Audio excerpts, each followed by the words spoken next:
កាន់សក់លោកអ្នកត្រូវការកាន់សក់ទេ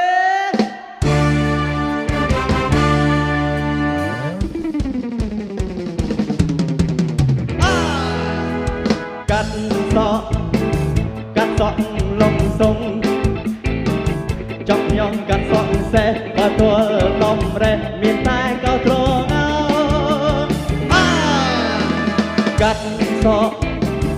កាត់សក់លំសុងសក់ជ្រុងរៀបការអត់កើខ្ញុំវិញកាត់តំរេតាមតែចិត្តប្រាថ្នា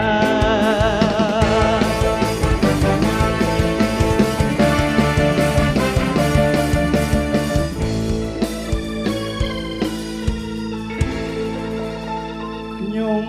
ជាជាងកាត់សគេតែងហៅអ្នកកាត់សដៃអា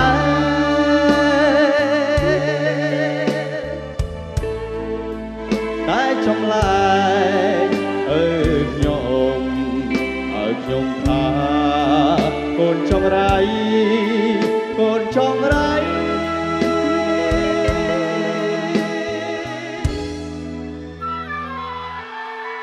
រៀនមិនបា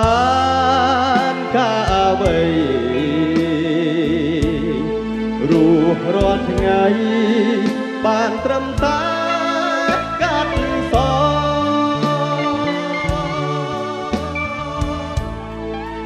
តែខ្ញុំត្រូវទ្រាំរស់នៅ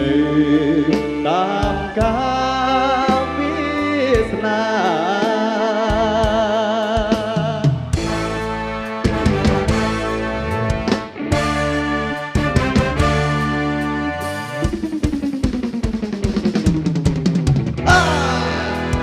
កាត់សក់